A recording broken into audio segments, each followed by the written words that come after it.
ମୋର ପ୍ରିୟ ପିଲାମାନେ, ଆଶା କରିବି ସମସ୍ତେ ବହୁତ ହି ଭଲରେ ଥିବ ଏବଂ ଆପଣଙ୍କର ପରିବାର ବି ପ୍ରାୟତଃ ସମସ୍ତେ ବହୁତ ହି ଭଲରେ ଥିବେ। ଗତକାଲି ରାତିରେ ଆପଣଙ୍କର ଓ ଟ୍ରିପୁଲ ଏସି ତରଫରୁ ତିନୋଟି ନୂଆ ନୋଟିସକୁ ଆପଣଙ୍କୁ ରିଲିଜ କରାଯାଇଛି। କୋଉଥିପାଇଁ? ନମ୍ବର ୱାନ୍, ଆପଣଙ୍କର ଯୋଉ ରେଜିଷ୍ଟ୍ରେସନ ବା ଏପ୍ଲାଇ ଡେଟ୍ ଆପଣଙ୍କର ଥିଲା ତାକୁ ଆପଣଙ୍କର ଏକ୍ସଟେନସନ କରିଦିଆଯାଇଛି। ନମ୍ବର ଟୁ, ଆପଣଙ୍କର କ୍ୱାଲିଫିକେସନକୁ ମଧ୍ୟ ଆପଣଙ୍କ ରିଭାଇଜ କରାଯାଇଛି। ତ ତା ସମ୍ପର୍କରେ ଡିଟେଲ ଡିସ୍କସନ ଆପଣଙ୍କର କରିବା।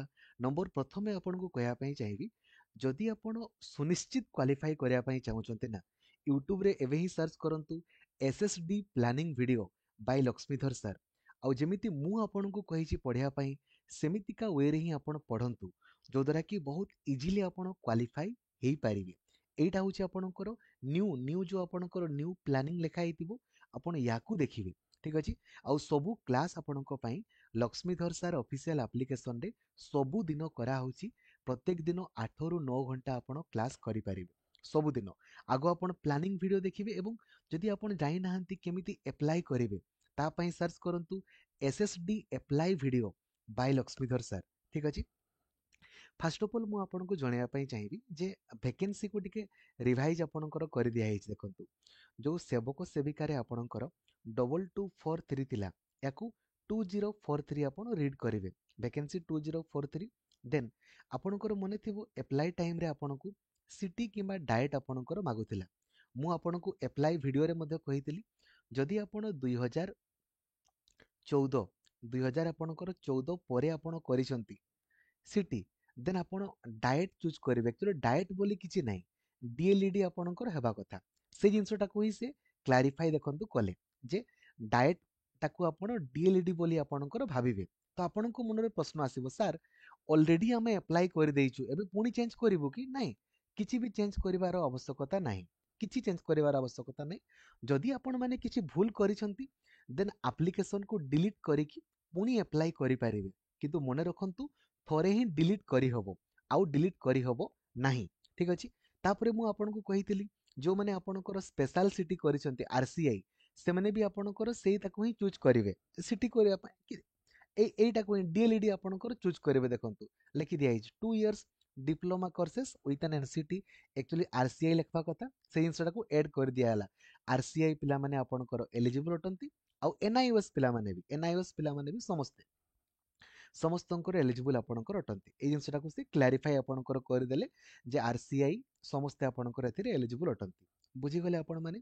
देन जो ट्राइबल लैंग्वेज पई जति आपनको ट्राइबल लैंग्वेज आसे नि हला, कहवा ପାଇଁ ଆସିବା ଦରକାର ନା। ଆପଣଙ୍କୁ ଯଦି କହିବା ପାଇଁ ଆସେନି, ଦେନ୍ ଆପ୍ଲାଏ କରନ୍ତୁନି। କେବଳ ସେବକ ସେବିକା ପାଇଁ ଆପ୍ଲାଏ କରନ୍ତୁ। ଆଉ ସେବକ ସେବିକା ପାଇଁ କେବଳ ଆପଣ ଜାଣିଥିବେ +2 ପାସ୍ ଆପଣଙ୍କ ଦରକାର, ଆଉ ସିଟି ବି ଆପଣଙ୍କର ପାସ୍ ଦରକାର। ତା ସହିତ OTET ଆପଣଙ୍କର ପେପର 1 ଥିବ କିମ୍ବା ପେପର 2 ଥିଲେ ବି ଚଳିବ, ଯାହା ଥିଲେ ବି ଚଳିବ, କିଛି ଅସୁବିଧା ନାହିଁ।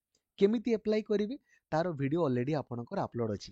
ଯଦି ଆପଣ ଟ୍ରାଇବାଲ ଲାଙ୍ଗୁଏଜ ପାଇଁ ଆପ୍ଲାଏ କରିବେ ନା, ସେଥିରେ ଆପଣଙ୍କର ଓରାଲ ଲାଙ୍ଗୁଏଜ ମାନେ ଆପଣଙ୍କୁ କହିବା ପାଇଁ କହିବେ 50 ମାର୍କର ଟେଷ୍ଟ ହେବ।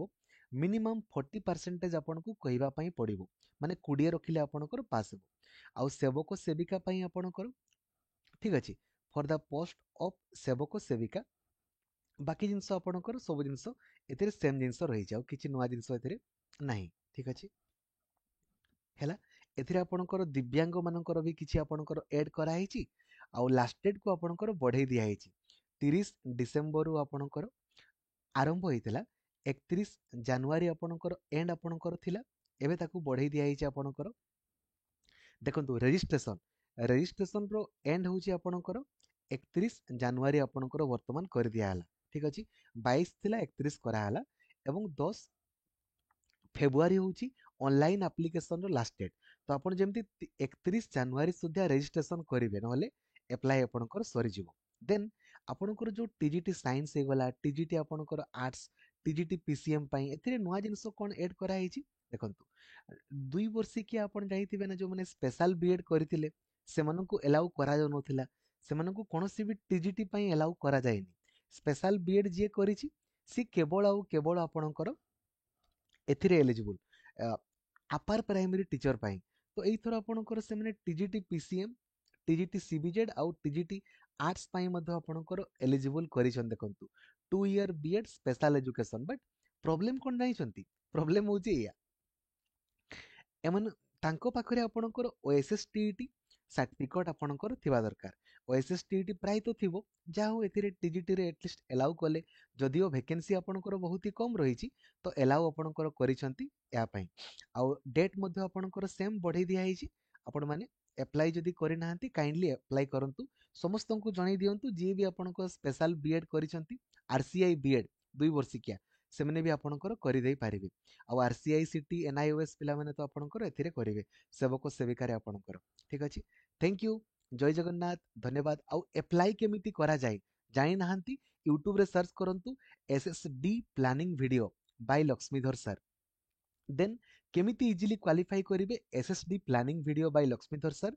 प्लानिंग वीडियो को देखंतु आउ अकॉर्डिंगली आपण पढ़ा आरंभ करंतु थैंक यू जय जगन्नाथ धन्यवाद थैंक यू